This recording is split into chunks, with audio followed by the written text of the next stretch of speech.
बात है, एक बहुत ही ज्ञानी पंडित था। वह अपने एक बचपन के घनिष्ठ मित्र से मिलने के लिए किसी दूसरे गांव जा रहा था, जो कि बचपन से ही गूंगा व एक पैर से अपाहिज था।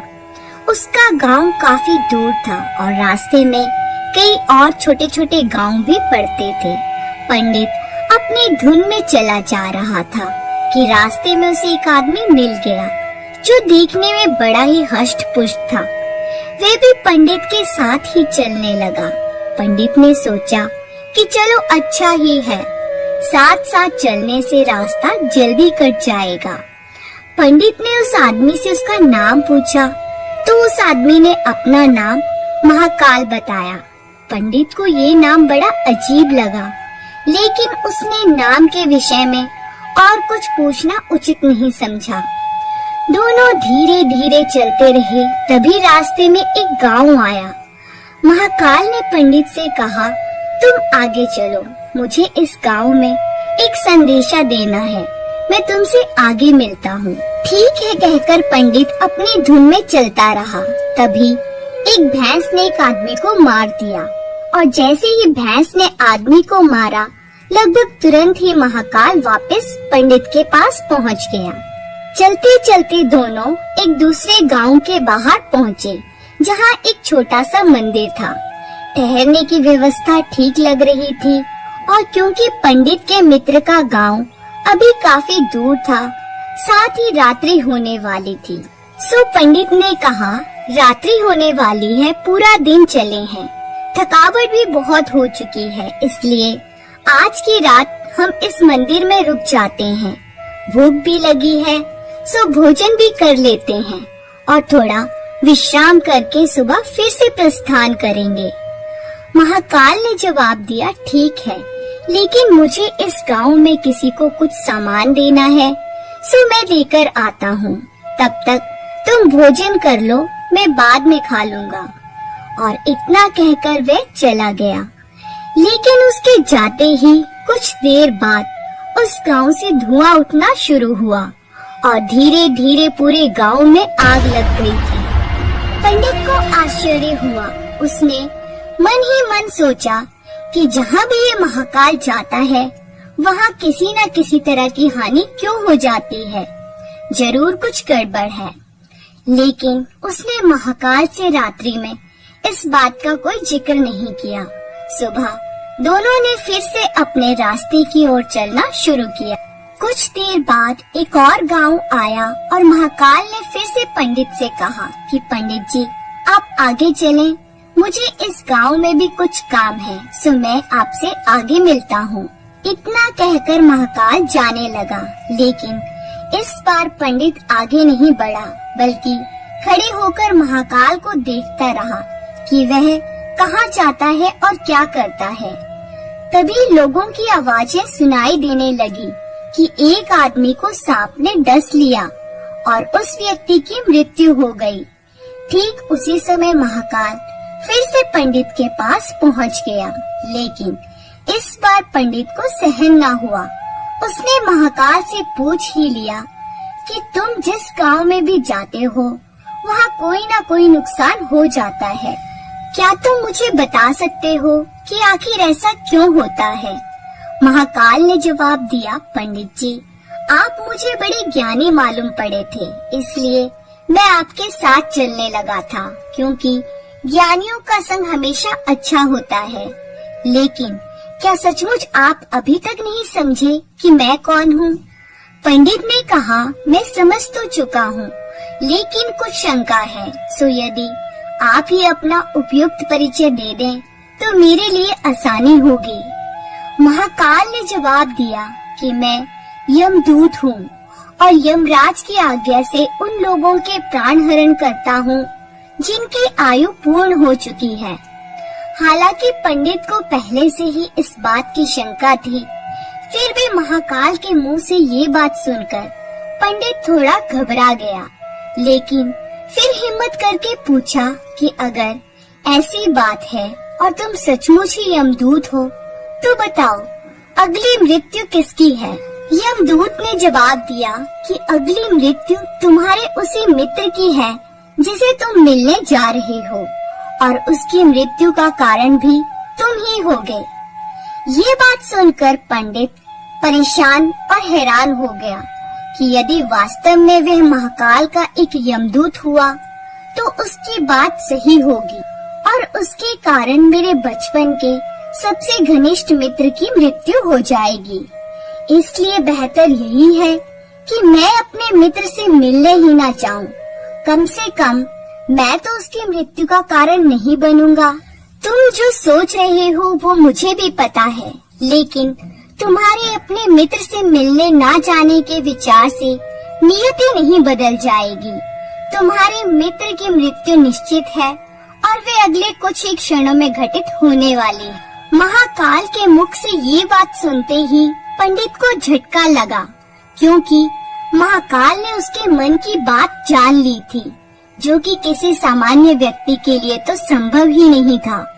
फलस्वरूप पंडित को विश्वास हो गया कि महाकाल सचमुच यमदूत ही है, इसलिए वह अपने मित्र की मृत्यु का कारण ना बने, इस हेतु वह तुरंत पीछे मुड़ा और फिर से अपने गांव की तरफ लौटने लगा। परंतु जैसे ही वह मुड़ा, सामने से उसका मित्र उसी की ओर तेजी से आता हुआ दिखाई दिया, जो कि पंडित को देखकर अत्यधिक प्रसन्न लग रहा था।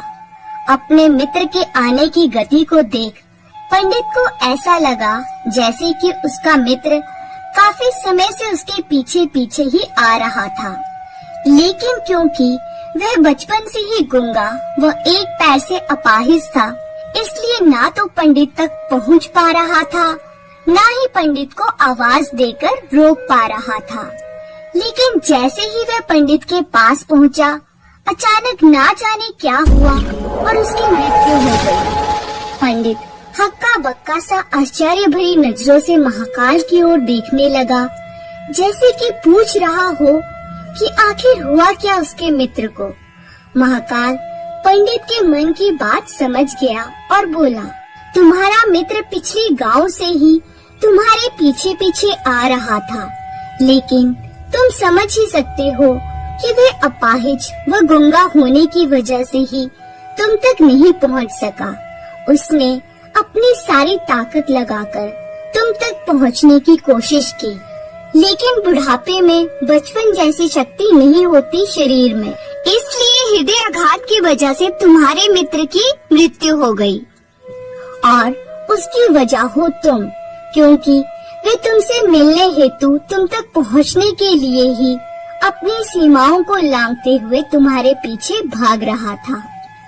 अब पंडित को पूरी तरह से विश्वास हो गया कि महाकाल सचमुच ही यमदूत है और जीवों के प्राण हरण करना ही उसका काम है, क्योंकि पंडित एक ज्ञानी व्यक्ति था और जानता था कि मृत्यु पर किसी का कोई बस नहीं चल सकता, वह सभी को एक ना एक दिन मरना ही है।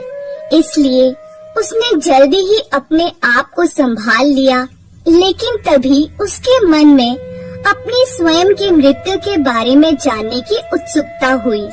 इसलिए उसने महाकाल से पूछा, अगर मृत्यु मेरे मित्र की होनी थी तो तुम शुरू से ही मेरे साथ क्यों चल रहे थे? महाकाल ने जवाब दिया, मैं तो सभी के साथ चलता हूँ और हर क्षण चलता रहता हूँ, केवल लोग मुझे पहचान नहीं पाते, क्योंकि लोगों के पास अपनी समस्याओं के अलावा किसी और व्यक्ति, वस्तु या घटना के संदर्भ में सोचने या उसे देखने समझने का समय ही नहीं है। पंडित ने आगे पूछा, तो क्या तुम बता सकते हो कि मेरी मृत्यु कब और कैसे होगी? महाकाल ने कहा, हालांकि किसी भी सामान्य जीव के लिए ये जानना उपयुक्त नहीं है, क्योंकि कोई भी जीव अपनी मृत्यु के संदर्भ में जानकर परेशान ही होता है। लेकिन तुम ज्ञानी व्यक्ति हो और अपने मित्र की मृत्यु को जितनी आसानी से तुमने स्वीकार कर लिया है, उसे देख मुझे ये लगता है कि तुम अपनी मृत्यु के बारे में जानकर भी परेशान नहीं होगे। तुम्हारी मृत्यु आज से ठीक 6 महीने बाद आज ही के दिन, लेकिन किसी दूसरे राजा के राज्य में फांसी लगने से होगी। और आश्चर्य की बात ये है कि तुम स्वयं खुशी से फांसी को स्वीकार करोगे। इतना कहकर महाकाल जाने लगा, क्योंकि अब उसके पास पंडित के साथ चलते रहने का कोई कारण नहीं था। पंडित ने अपने मित्र का यथास्थिति जो भी कर्मकांड संभव था किया और फिर से अपने गांव लौट आया।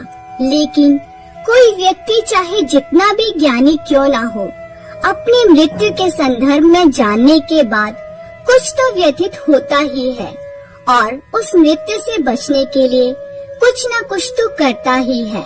सो पंडित ने भी किया।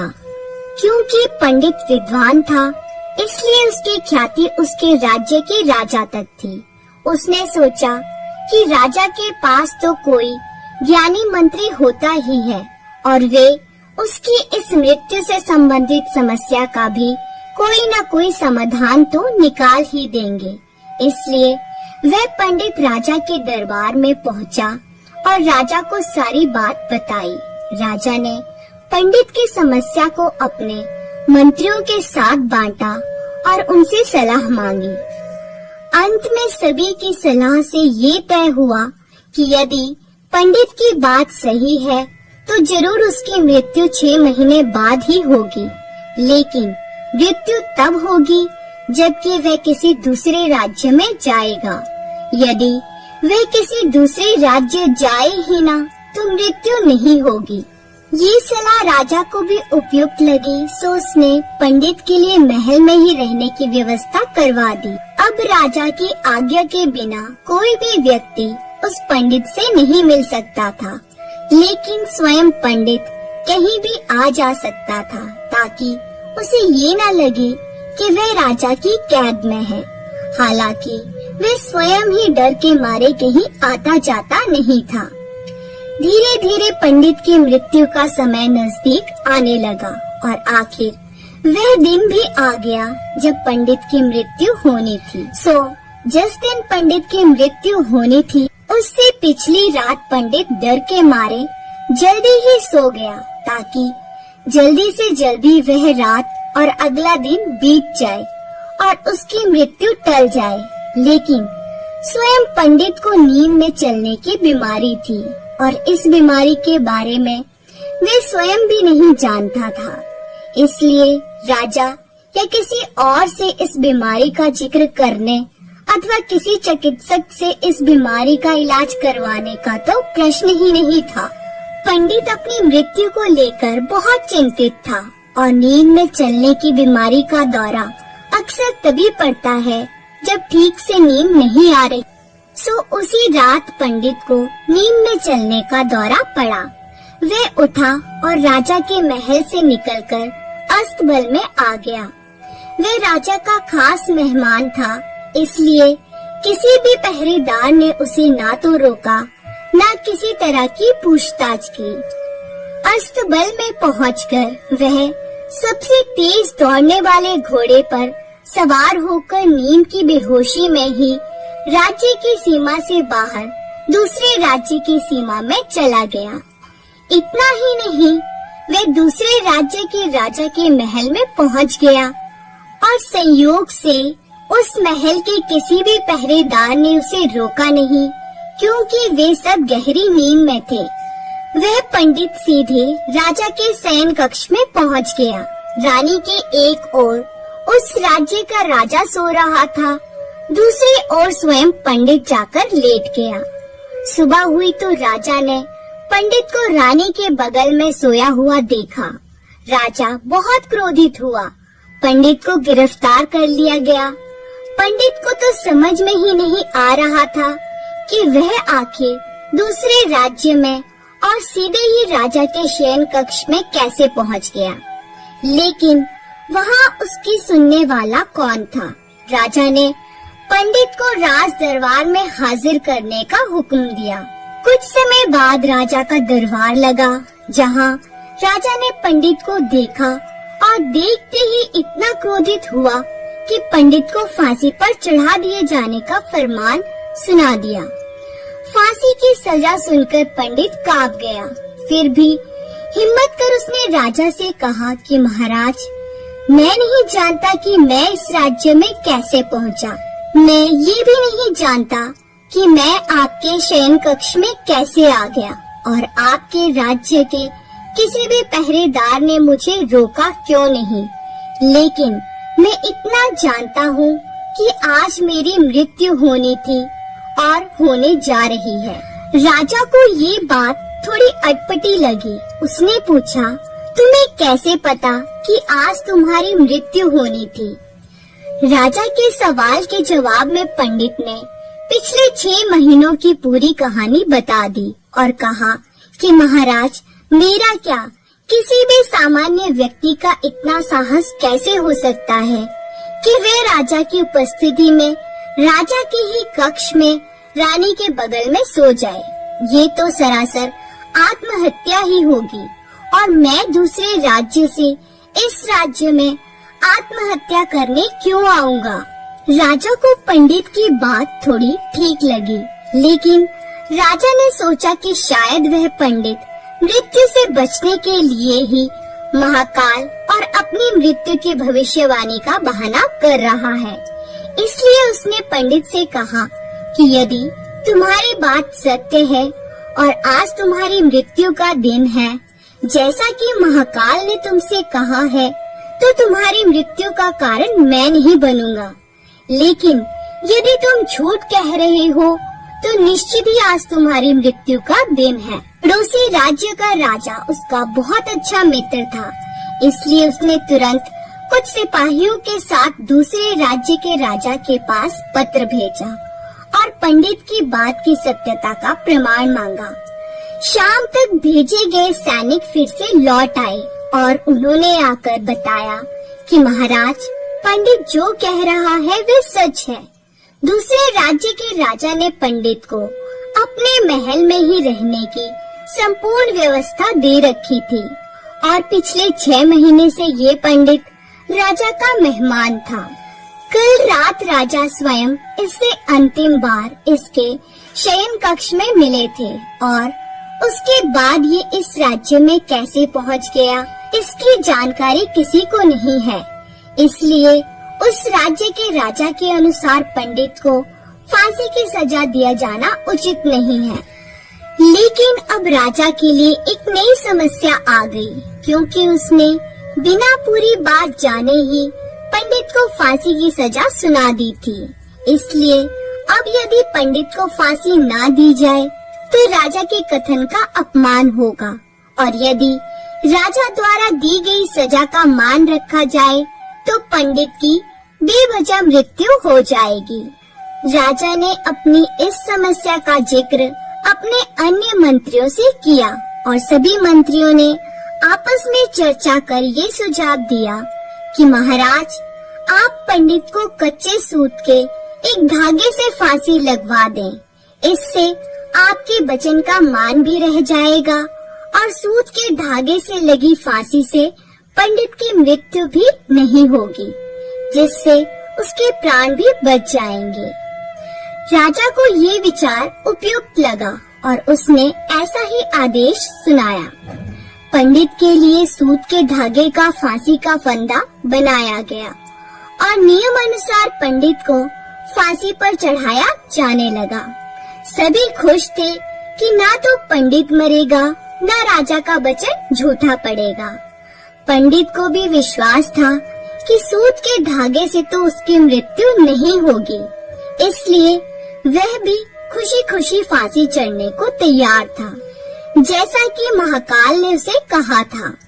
लेकिन जैसे ही पंडित को फांसी दी गई, सूत का धागा तो टूट गया, लेकिन टूटने से पहले उसने अपना काम कर दिया। पंडित के गले की नस कट चुकी थी उस सूत के धागे से और पंडित जमीन पर पड़ा तड़प रहा था। हर धड़कन के साथ उसके गले से खून की फुहार निकल रही थी और देखते ही देखते कुछ ही क्षणों में पंडित का शरीर पूरी तरह से शांत हो गया। सभी लोग आश्चर्यचकित हक्के बक्के से पंडित को मरते हुए देखते रहे। किसी को भी विश्वास ही नहीं हो रहा था कि एक कमजोर से सूत के धागे से किसी की मृत्यु हो सकती है, लेकिन घटना घट चुकी थी। नियति ने अपना काम कर दिया था। जो होना होता है वह होकर ही रहता है। हम चाहे जितनी सावधानियां बरतें या चाहे जितने उपाय कर लें, लेकिन हर घटना और उस घटना का सारा ताना बाना पहले से निश्चित है, जिसे हम रत्ती भर भी इधर उधर नहीं कर सकते। इसलिए ईश्वर ने हमें भविष्य जानने की क्षमता नहीं दी है, ताकि हम अपने जीवन को ज्यादा बेहतर तरीके से जी सके। और यही बात उस पंडित पर भी लागू होती है। यदि पंडित ने महाकाल से अपने मृत्यु के बारे में ना पूछा होता, तो अगले 6 महीने तक वह राजा के महल में कैद होकर रोज डर डर कर जीने की बजाय ज्यादा बेहतर जिंदगी जीता। फिर मिलेंगे दोस्तों एक नई कहानी के साथ। तब तक के लिए हंसते रहें, मुस्कुराते रहें, अपना ख्याल रखें और इसी तरह हमारे साथ जुड़े रहें। धन्यवाद।